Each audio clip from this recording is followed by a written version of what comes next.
court costs for myself going into court every month to be prosecuting people for, ordinance violations. So I've actually done a little bit of research on these code enforcements. There's not a lot of them throughout the state. Are you familiar with what they do?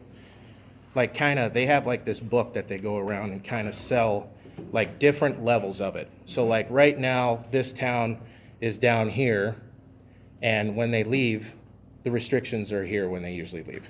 And so they basically give you a gambit. Do you want housing authority level? Do you want gated community level? Do you want liberal metropolis level?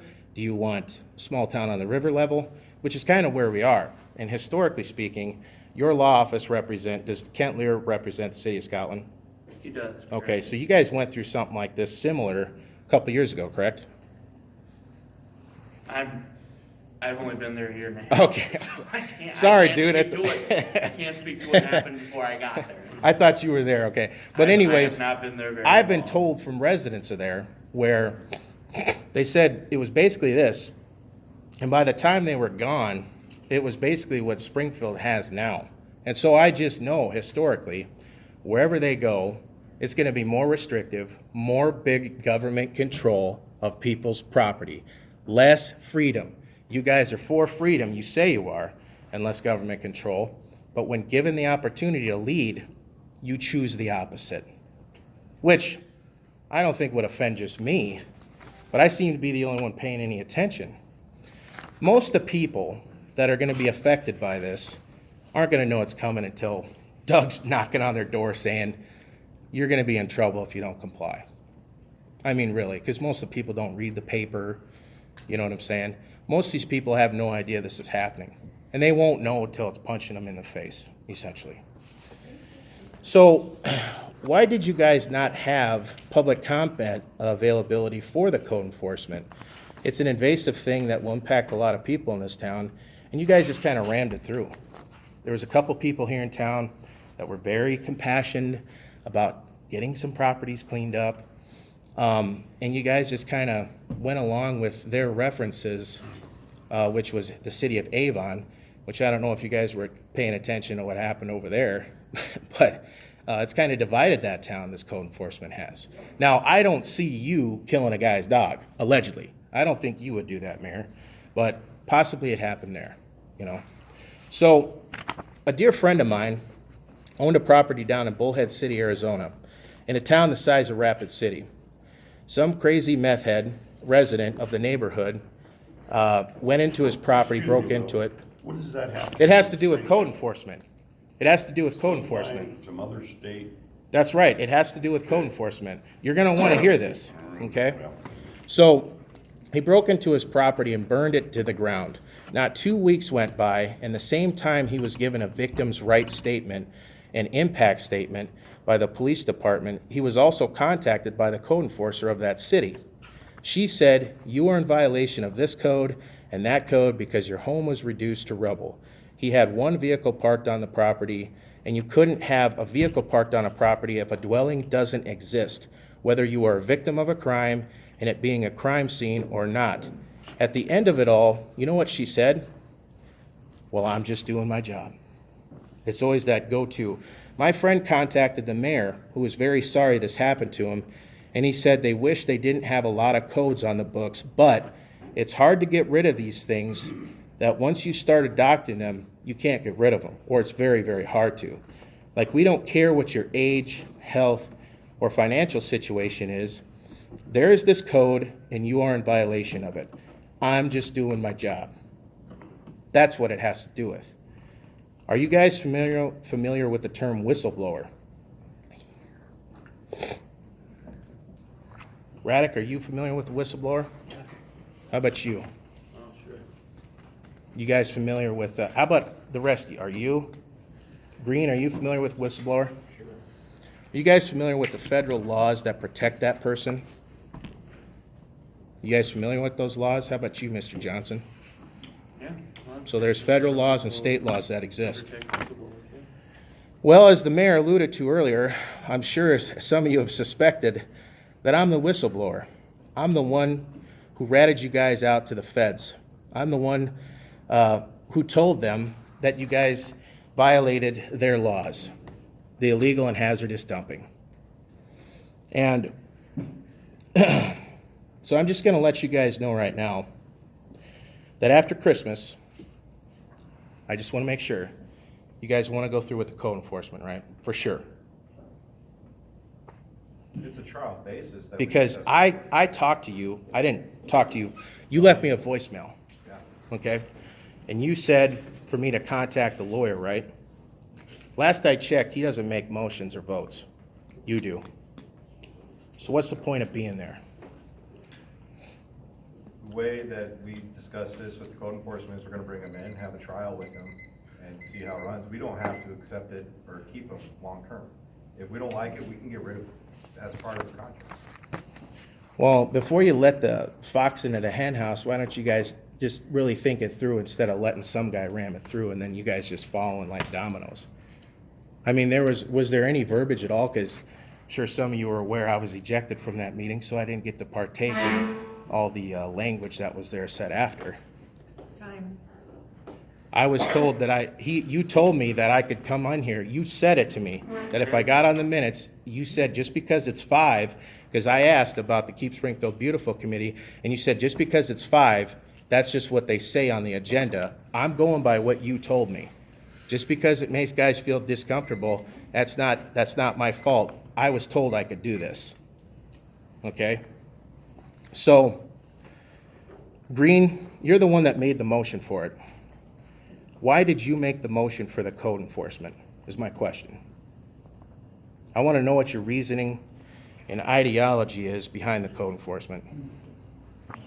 Because there's a number of people in this community who want some stuff cleaned up, and we hear from them all the time. Okay? So if a number of people that come to you that wouldn't want that, would that sway you at all? I listened to both sides, but I heard a lot more from that side than I did the other. Sure. So back in 2019, you chaired a committee.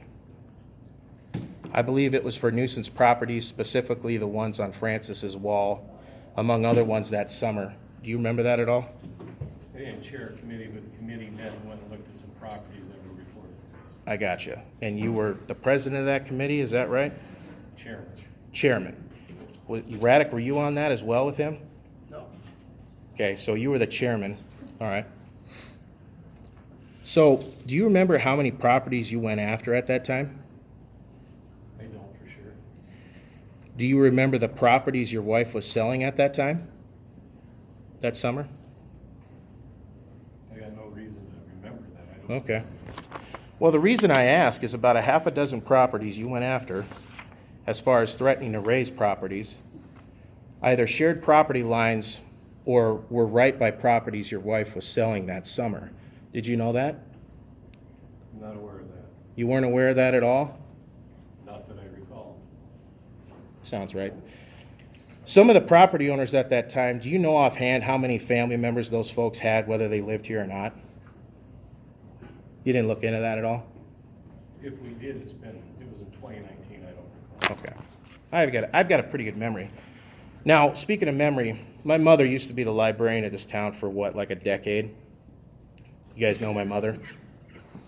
She's real sick right now. She's got a lot of health issues. And the only time she ever leaves the house is for therapy sessions and doctor's appointments. That's it. She's in rough shape. And she loved working at that library down here. Now, I wanted to ask you a question, Vance. Hey, Will, is there any, idea on how much longer? Yeah, there's about a few more minutes. Two more? Yep. So, Vance, I got a question for you. I heard that someone threatened you with litigation over your Facebook page. Is that correct? That is what was conveyed to me, yes. Okay. How did that make you feel? About like you think it would make me feel. Did they threaten your parents at all, if they're still alive? No? So hypothetically, if I were to say to you, when you threatened them or even said you were going to raise their properties, some of those family members were upset and offended by you, would that surprise you in any way, Green? I wasn't the only one that made the statement. Would it come as a surprise to you that some of those people may have shared their experiences about those events online?